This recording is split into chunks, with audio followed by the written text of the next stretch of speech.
Oh,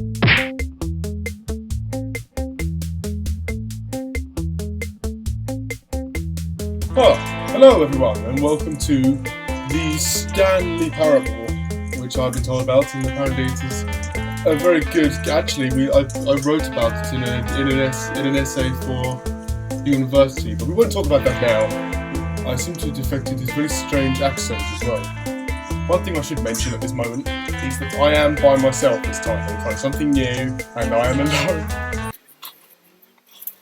Anyway, let us begin. Loading gun. No, we won't do that. I do laugh at my own jokes as well. That's another thing that is. This is the story. I should have listened to that. Oh well. Right. What are the... Oh. Walk. We are walking. All of his co-workers were gone. What could it mean? Stanley decided to go to the meeting room. Perhaps he had simply missed a memo. Okay. To the meeting room. Where's the meeting room? Is this the computers? Can I click on things? I jump. No matter how hard Stanley looked, he couldn't find a trace of his co-workers. No! You're correct, random disembodied voice. There is a plant though. Hello? Co-workers? Co-workers? I cannot find them anywhere. Can I go in here? No. You are locked. You locked? Stanley went around touching every little thing in the office, but it didn't make a single difference. Okay, alright. Did it advance the story in any way? Calm down, disembodied voice. We need to name you at some point as well, I think. That would help with the whole immersion of Stanley. I am Stanley. Stanley is me. Right. Meeting room. Let us go to the meeting room, the meeting room, the meeting room. I'm loving the artwork on the walls. It's quite pixely if you get up close, but from far away it's very nice. Very nice. Ah. When Stanley came to a set of Oh, two no. open doors, No. he entered the door on his left. Ah. Okay.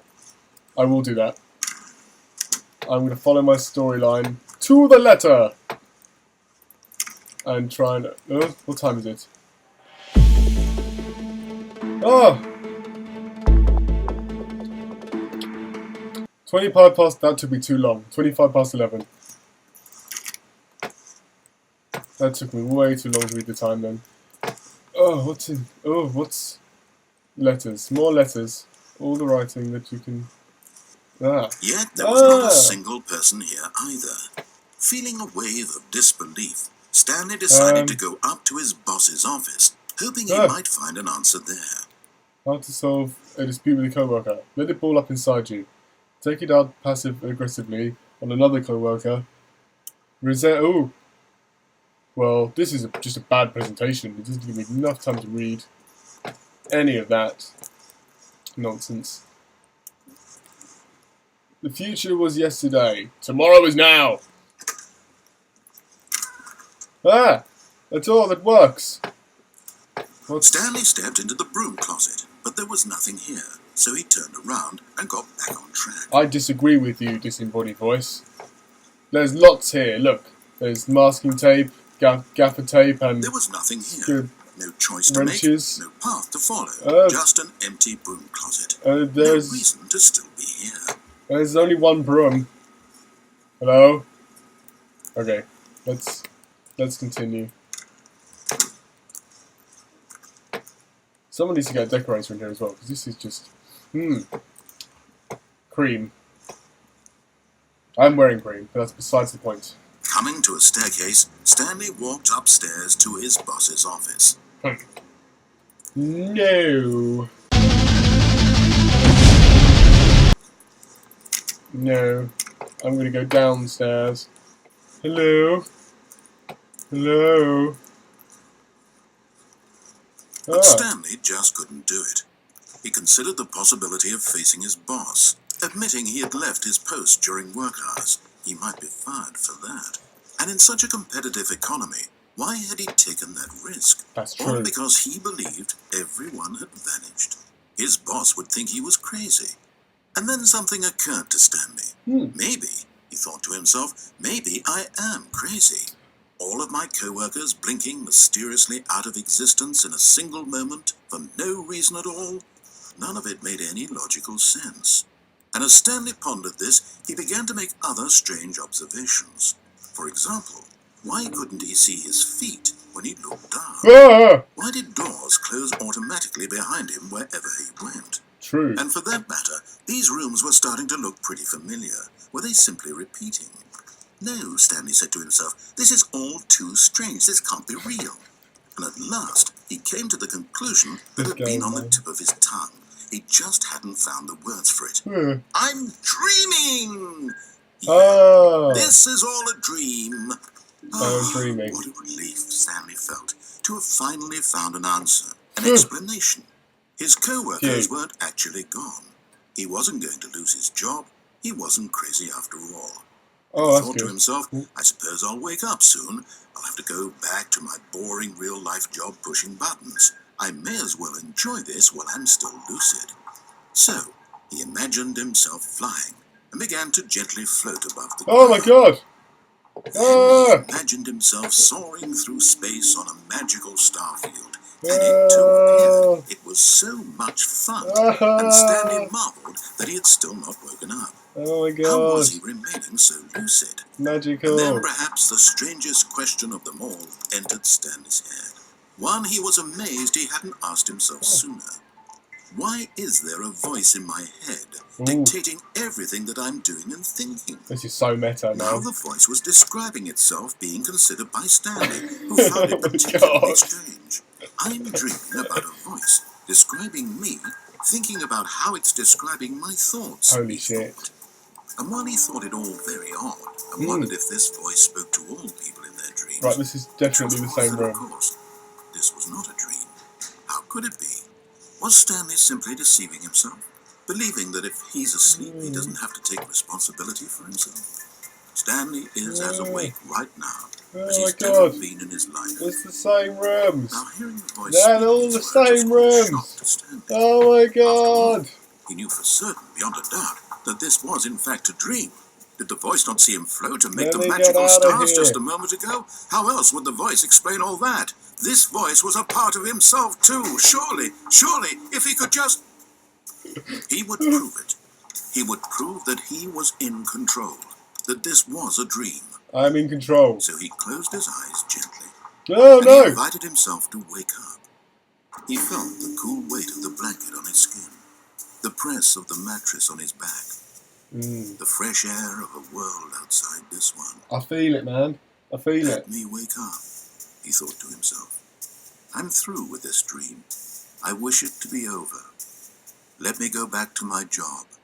Let me continue pushing the buttons. Please, it's all I want. I want my apartment, and my wife, and my job. All I want is my life exactly the way it's always been. My life is normal. Yes. I am normal. Everything will be fine. I am okay. Wow. Who needs to pay for therapy? Stanley began screaming. Please, someone, wake me up. My name is Stanley. I have a boss. I have an office. I am real. Please, just someone tell me I am real. I must be real. I must be. Can anyone hear my voice? I wish I'd gone upstairs. Everything went black. Have I lost the game? This is the story of a woman named Mariella. Mariella woke up on a day like any other. She arose, got dressed, gathered her belongings, and walked to her place of work. But on this particular day, her walk was interrupted by the body of a man who had stumbled through town talking and screaming to himself. And then collapsed dead on the sidewalk. And although she would soon turn to go call for an ambulance, for just a few brief moments, she considered the strange man. He was obviously crazy. This much she knew. This game, man. This Everyone game. knows what crazy people look like. And in that moment, she thought to herself how lucky she was to be normal. I am sane. I am in control of my mind. I know what is real and what isn't. It was comforting to think this, and in a certain way, seeing this man made her feel better. But then she remembered the meeting she had scheduled for that day. The very important people whose impressions of her would affect her career, and by extension, the rest of her life. This is only the shadow of a briefcase. There's no shadow for her. She stood there, staring down at the body. And then she turned and ran.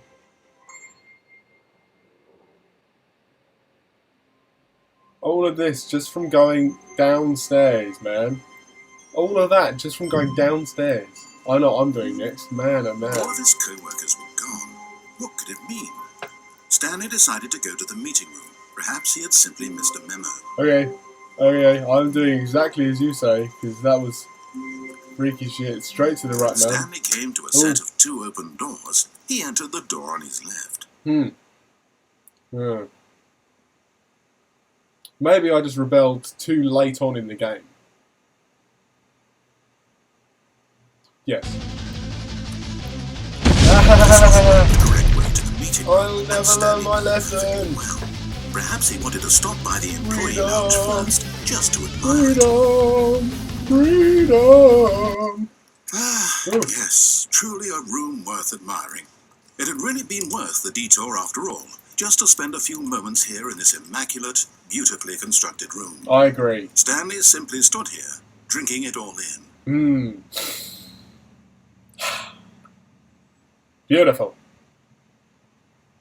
Okay, I'm done. Let's go. Yes, really, but eager to get back to business, Stanley took the first open door on his left. On my left. This one, here.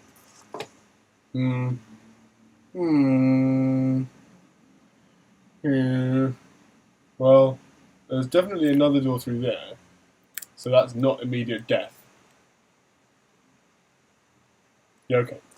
And so he detoured through the maintenance section, walked straight ahead to the opposite door, and got back on track. Who could resist a big red button? Said everyone ever. See you later! No.